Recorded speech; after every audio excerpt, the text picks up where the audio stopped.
Justificados pues por la fe, tenemos paz para con Dios por medio de nuestro Señor Jesucristo.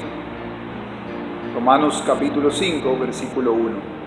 El pastor Jorge Castañeda, en su libro sobre el Evangelio, dice, escuche con atención: se ha levantado una generación de hombres llamados evangélicos que no podrían definir en sus puntos más básicos el Evangelio. Seguramente muchos de ellos abarrotan las iglesias cristianas semanalmente y escuchan la palabra evangelio, y sin embargo valdría la pena preguntarnos si quienes enseñan y escuchan no están dando por sentado que saben de qué se trata, y la verdad es que no lo saben. Más adelante el mismo pastor Bautista añade: somos evangélicos, pero ¿podríamos definir qué es el evangelio?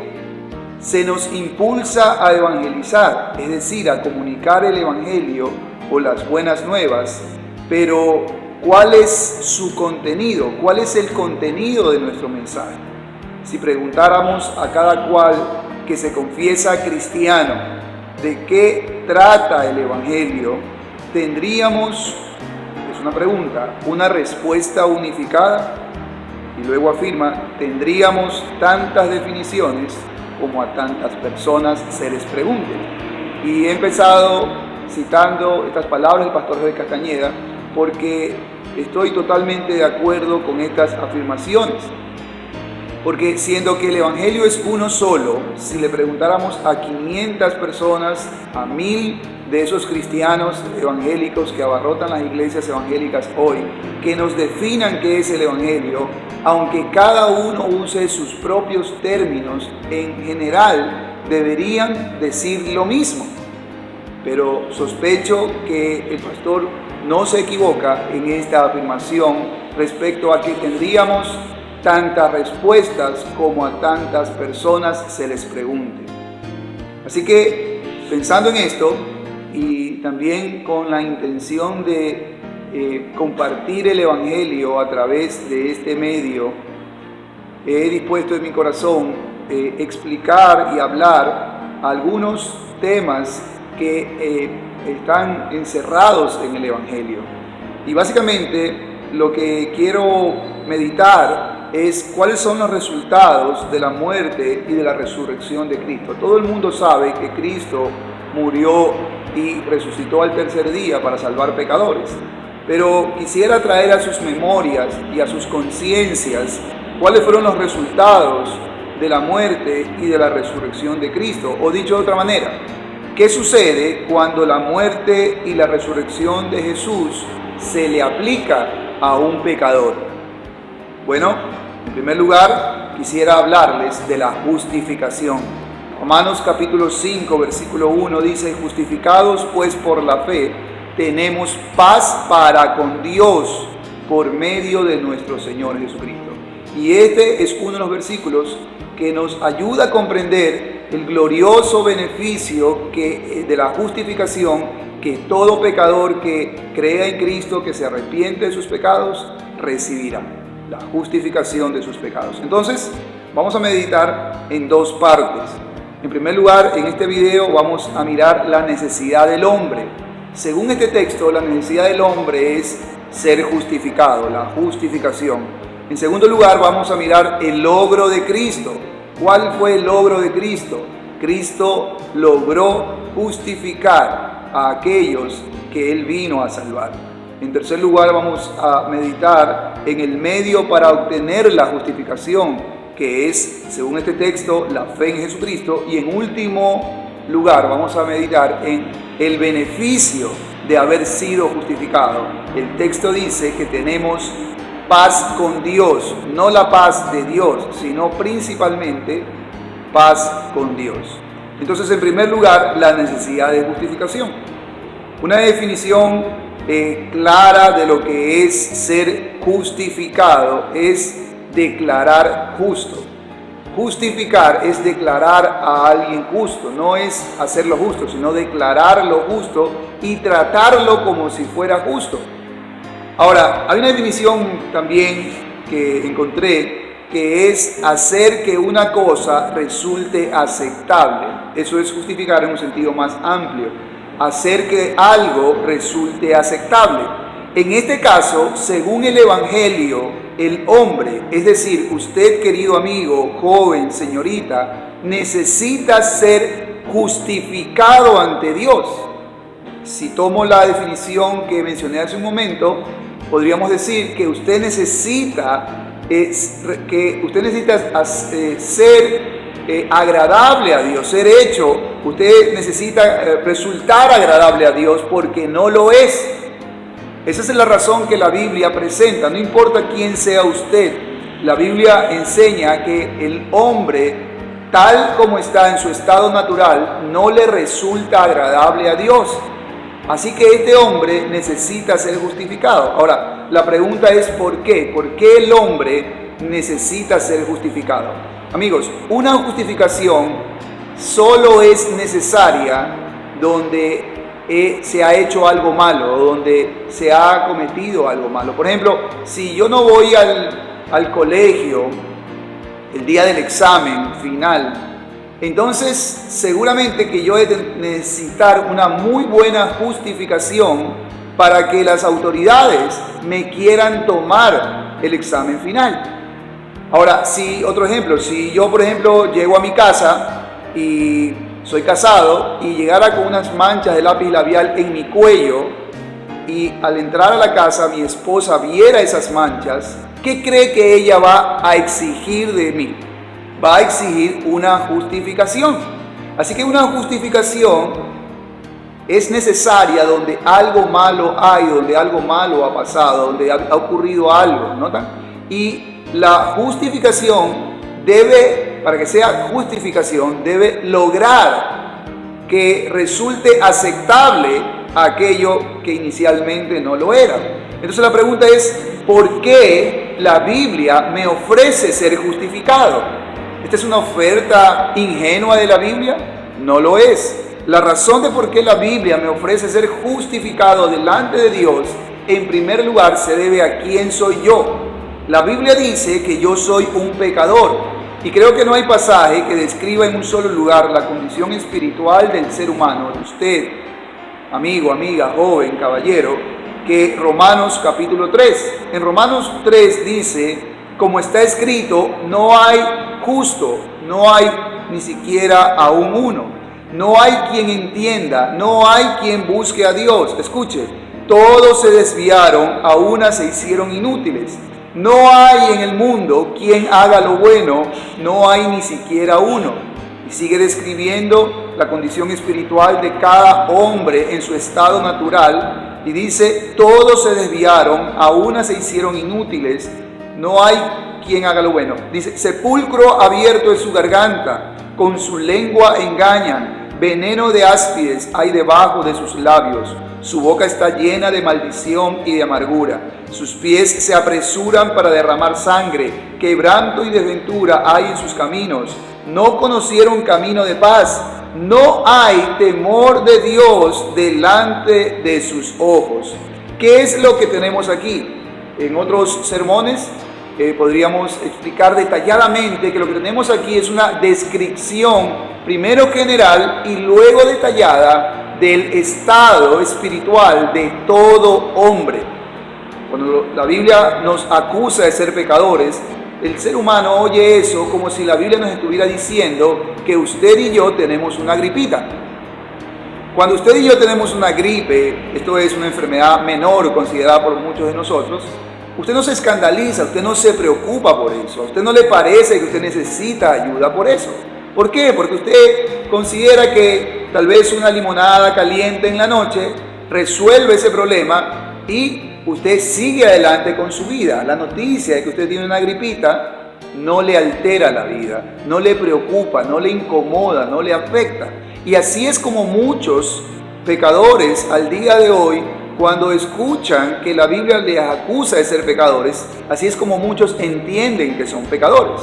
Pero querido amigo, entienda por las Escrituras que cuando la Biblia dice que usted es un pecador, lo que la Biblia está diciendo a manera de comparación es que usted tiene un cáncer espiritual. Usted tiene, si a usted le dijeran que usted tiene cáncer y esta noche tenía planes de viaje, de fiesta, de ir de paseo, lo que sea, todo eso quedaría suspendido, porque la noticia que usted ha recibido, usted la entiende. El cáncer es una terrible enfermedad. Amigos, ese pudiera ser tal vez el calibre o la manera en que deberíamos entender cuando la Biblia dice que usted es pecador. La Biblia nos muestra que esta es la razón por la que necesitamos ser justificados. Hay algo que en nuestra naturaleza hace que seamos aborrecidos por Dios. Violamos sus leyes, violamos sus mandamientos, somos orgullosos, soberbios, mentirosos, como dice el texto bíblico, nuestra lengua está llena de maldición, no hay temor de Dios delante de nuestros ojos, dice la Biblia. ¿Lo notan? Ahora, en segundo lugar, también necesitamos ser justificados, no solo por quién soy yo y cómo soy un pecador, sino que también en segundo lugar necesitamos ser justificados por quién es Dios, por cómo es Dios, por su naturaleza. Y una de las cosas claves que hemos olvidado de Dios, una de las cosas que hemos descuidado de comprender cómo es el Dios vivo y verdadero, es que el Dios vivo y verdadero no solo es amor, sí lo es, pero no solo es amor. También la Biblia lo describe como santo, como un juez justo, en donde la Biblia dice que este Dios santo y justo no dará por inocente al malvado. ¿Quién es un malvado? En la Biblia un malvado también es un pecador. Es alguien que hace males. Pregunta, ¿usted hace males? Tal vez usted no hace los males que otros hacen, tal vez usted no ha matado o no ha violado, pero la Biblia no hace esa diferencia en este asunto. Lo que la Biblia dice es que Dios no dará por inocente al malvado. ¿Por qué? Porque Él es santo y su santidad condena todo pecado. Así que el segundo motivo por el cual necesitamos ser justificados y justificar nuestros pecados es porque nuestro Dios, delante de Dios, es porque nuestro Dios, el Dios vivo y verdadero, es un Dios santo. Amigos, si yo fuera un ladrón y mi amigo fuera otro ladrón, no necesito justificar mi comportamiento delante de Él. Si yo soy un borracho y, perdónenme este crudo ejemplo, mi padre también lo es, no necesito justificar cuando llegue borracho a la casa. ¿Notan? ¿Por qué? Porque él es igual que yo. ¿Notan? Pero si mi padre fuera un hombre recto y me viera andar en cosas indebidas, necesitaré una justificación. Eleve ahora eso a la máxima potencia, porque es que nosotros tenemos que justificarnos ni siquiera delante de nuestro Padre. Tenemos que justificar nuestros malos deseos, nuestros malos pensamientos y todas nuestras malas obras delante de un Dios que es santo. Escuche este pasaje de Isaías capítulo 6. En el año en que murió el rey Usías, dice el profeta Isaías, vi yo al Señor sentado sobre un trono alto y sublime, y sus faldas llenaban el templo. Por encima de él habían serafines, cada uno tenía 6 alas. Con 2 de sus alas cubrían sus rostros, con 2 cubrían sus pies y con 2 volaban. Y el uno al otro daba voces diciendo, Santo, Santo, Santo, Jehová de los ejércitos, toda la tierra está llena de su gloria. Y los quiciales de las puertas se estremecieron con la voz del que clamaba, y la casa se llenó de humo. Entonces dije, ponga atención, ay de mí que soy muerto, porque siendo hombre de labios inmundos y habitando en medio de pueblo que tiene labios inmundos, han visto mis ojos al Rey. Este pasaje es muy diciente y quiera Dios que usted, querido amigo, pueda, por la gracia de Dios, comprender lo que aquí tenemos. Note, a Isaías se le permite contemplar una visión celestial de Dios en su trono. Y el que está sentado en este trono es Dios, el Dios vivo y verdadero. La Biblia dice que alrededor de él habían ángeles que volaban, pero algo interesante son dos cosas. Número uno, que estos ángeles cantaban, adoraban a Dios y se registra la letra de su canción. Ellos decían, santo, santo, santo. Pero lo segundo que llama la atención poderosamente es que ellos cubrían sus rostros con dos de sus alas. La pregunta que debemos hacernos es, ¿por qué estos seres angelicales que no han pecado como nosotros, cuando estaban delante de Dios, por qué ellos cubrían sus rostros? Creo que la respuesta es que ellos no podían soportar, seres angelicales no podían soportar la majestad, la gloria y la pureza, santidad del Dios al cual estaban adorando. No la podían resistir al punto de cubrirse y al punto de que al estar frente a ese Dios no podían más que declarar su santidad. Ahora, quiero que noten en segundo lugar cuál fue el efecto en la vida de Isaías al haber percibido la grandeza, la realeza y la santidad de Dios. Este fue el efecto. Entonces dije, ay de mí que soy muerto, porque siendo hombre inmundo de labios y habitando en medio del pueblo que tiene labios inmundos, han visto mis ojos al Rey. ¿Cuál es el punto? Amigo, la persona que en verdad esté conociendo a Dios, la persona que en verdad se esté acercando a Dios, el efecto en su alma será doble. Número uno, una mayor conciencia de la grandeza, de la majestad, de la soberanía, de la pureza de Dios.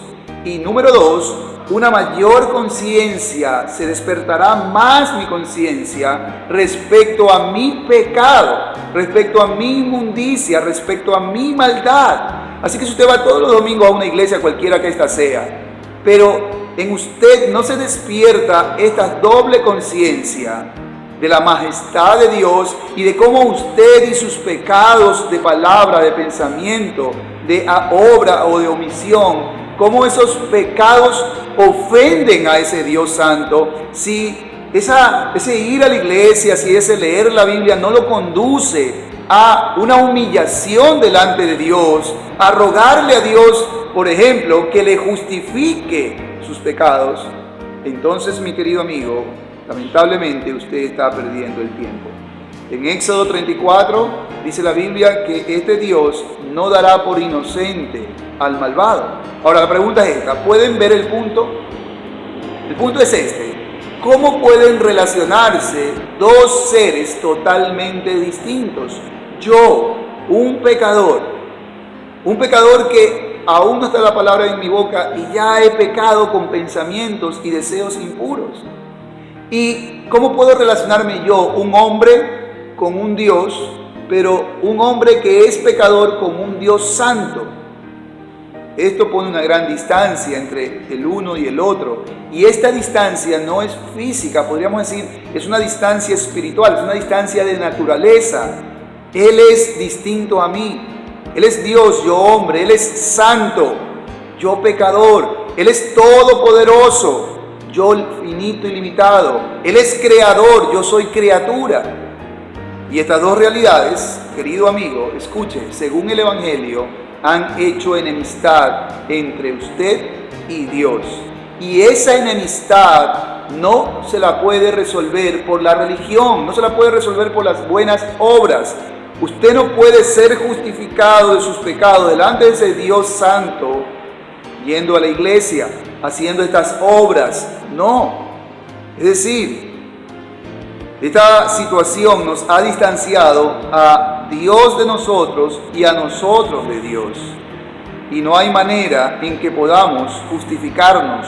Los hombres creen que sí podemos justificarnos delante de Dios, pero el Evangelio dice no hay manera humana, no hay manera de este lado de la vida en que nosotros podamos justificarnos delante de Dios, excepto una. Y Romanos 5:1 lo dice. El hombre siempre está tratando de justificarse delante de Dios. Tenemos un ejemplo de esto en el Evangelio de Lucas, capítulo 10. Ahí se nos narra del encuentro de Jesús con cierto intérprete de la ley y se da un diálogo entre ellos alrededor de una pregunta.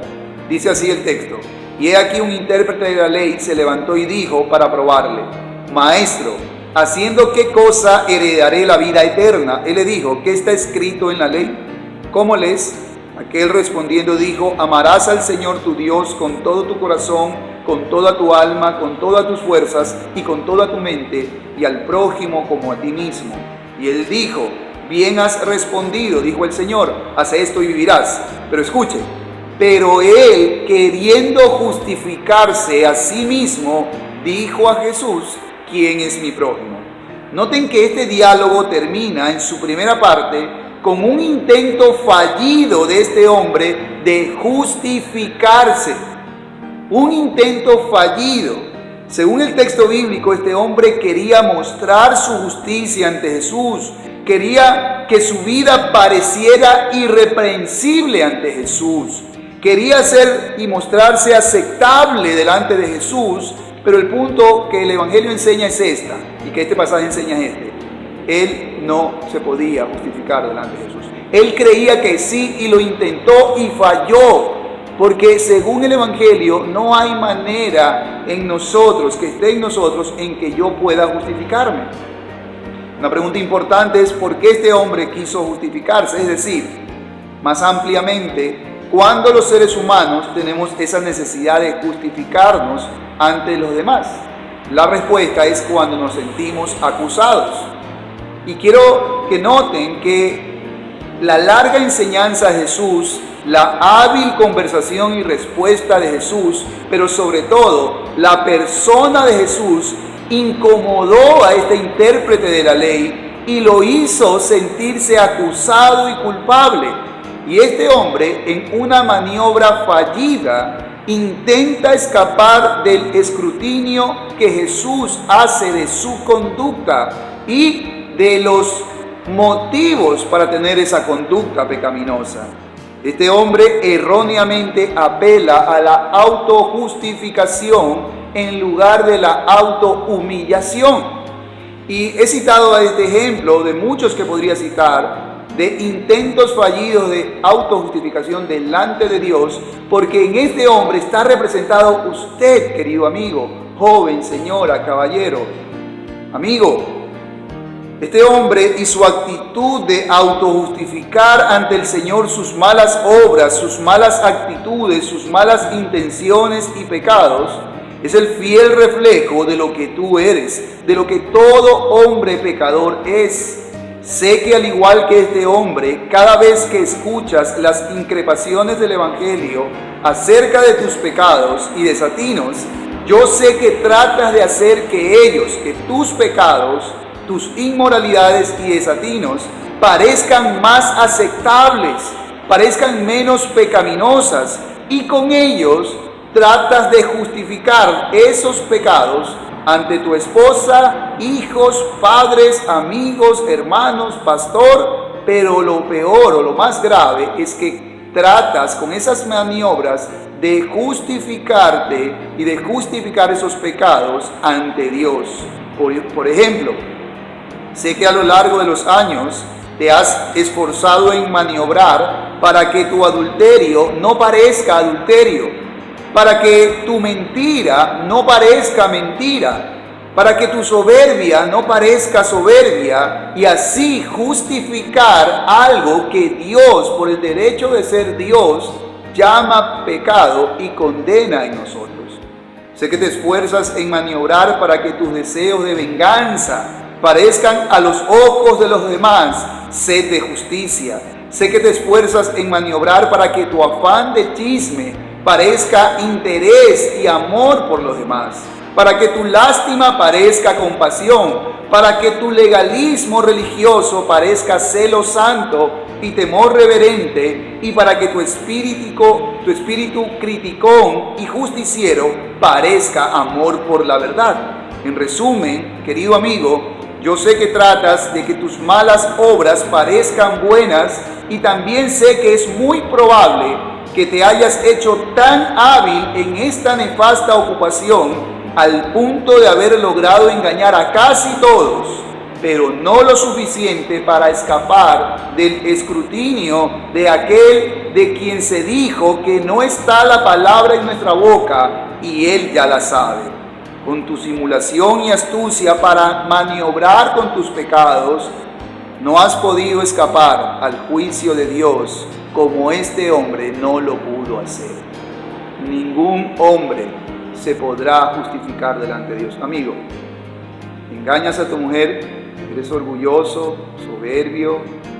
Todo hombre, de alguna manera, peca delante de Dios. Todo hombre viola sus mandamientos, miente, tiene codicia, lujuria, irrespeta a sus padres, practica la falsa religión de muchas maneras. El punto es este: ¿cómo vas a justificarte delante de un Dios santo que puede ver no solo las obras, sino que puede ver las intenciones del corazón? Romanos 5:10 lo dice, porque si siendo enemigos, note, ¿cuál es el estado en el que se encuentra todo hombre sin Cristo? ¿Cuál es el estado en el que nace todo hombre sin Cristo? ¿Cómo Dios, su palabra, describe a ese estado? Aquí tenemos una de las palabras que el Evangelio usa para describir ese estado: enemigos de Dios. Según este versículo, ¿cuál es la condición en que se encuentra el hombre antes de la justificación? Se encuentra como enemigo. Ahora, la Biblia describe a Dios no solo como santo, lo que hace que no tolere ninguna clase de impureza o mal, sino que también es misericordioso, lo cual hace que sea generoso en gran manera. Estas dos virtudes de la naturaleza perfecta de Dios, vamos a decirlo, no encontré mejor palabra para decirlo, pero estas dos virtudes, la santidad que exige el castigo de toda impureza, y la misericordia que hace que Él sea generoso en gran manera, vamos a decir, crearon una paradoja teológica. ¿Cuál? Su santidad reclama el castigo del pecador, su justicia reclama el castigo del pecador, reclama que tu adulterio, amigo, no quede sin castigo, que tu orgullo no quede sin castigo, pero su misericordia reclama perdonar. El punto es este: ¿cómo puedo o cómo podía Dios perdonar, salvar al hombre, reconciliar al hombre pecador consigo mismo, sin violar, sin pasar por encima de las exigencias de su naturaleza santa? Ese es el enigma que Cristo resuelve. Porque ¿cómo Dios, permítame repetir esto, podía perdonar y salvar al hombre, reconciliar al hombre pecador consigo, basado en su misericordia? Él quería, digámoslo así, quería hacerlo. Pero por otro lado, ¿cómo lo haría sin pasar por encima de las exigencias de su naturaleza santa? Amigo, Dios no es como usted y yo, que cuando vemos a nuestros hijos hacer algo malo, sea entre comillas mayor o menor, nosotros a veces y no pocas veces dejamos que ellos lo hagan. Tal vez porque estamos cansados, tal vez porque ya se lo hemos dicho antes, por lo que sea. Dios no es así. Su naturaleza santa exigía el castigo del pecado. ¿Cómo resolver eso? La respuesta es Cristo. Y precisamente ese es mi segundo punto. El logro de Cristo en la cruz fue la justificación del pecador. La respuesta a la pregunta anterior la resolvió, la paradoja la resolvió Cristo. Solo Dios podía dar respuesta a esta pregunta, y lo hizo en la vida y muerte de Jesucristo, quien actuó como sustituto del hombre. El pecador no es aceptable a Dios por causa de sus pecados, y la Biblia dice que todos hemos pecado. ¿Cómo justificarnos ante Él?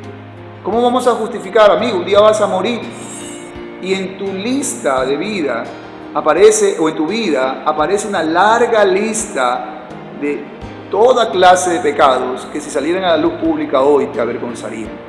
Pero un día tendrás que darle cuentas a Dios. Todo hombre, la Biblia dice, está establecido que los hombres mueran y luego de esto el juicio.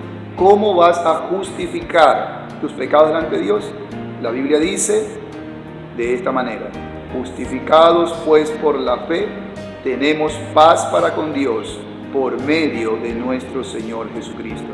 En Hechos 4:12 dice: y en ningún otro hay salvación, porque no hay otro nombre bajo el cielo dado a los hombres en que podamos ser salvos. En ningún otro hay salvación. Jesucristo es el Salvador. La justificación es el logro de Cristo para todo pecador. Permítanme volver a los ejemplos que usé al inicio de esta reflexión. Tomemos uno de ellos. Imagina que tu papá tiene un taxi con el cual sostiene a tu familia y tú eres un joven de 15 años.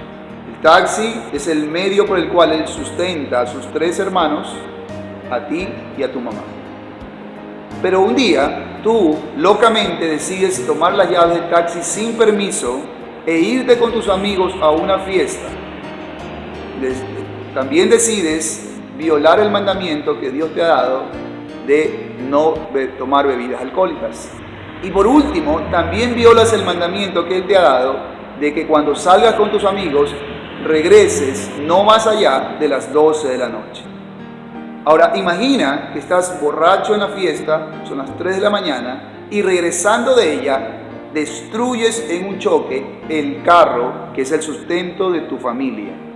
Cuando estás caminando a casa, ¿qué debes ir pensando? Esto es lo que debes ir pensando. Deberás ir pensando una muy buena justificación que te libre, una que sea buena, que te libre del castigo que justamente mereces. Pregunta del millón: ¿habrá una justificación que en este ejemplo el hijo pueda dar? Bueno, pudiera ser que sí.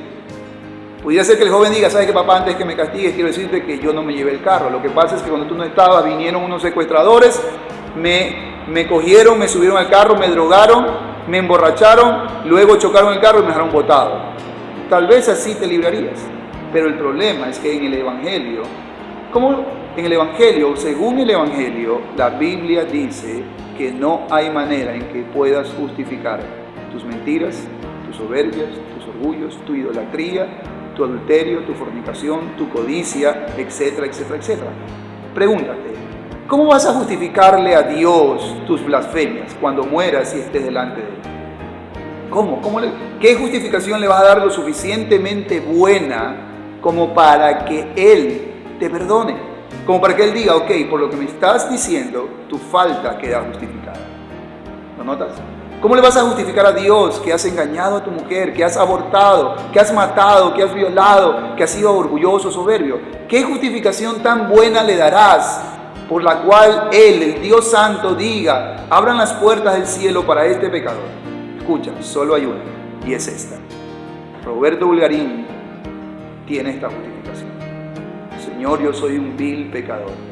He ofendido tu nombre y he violado tus mandamientos de muchas maneras.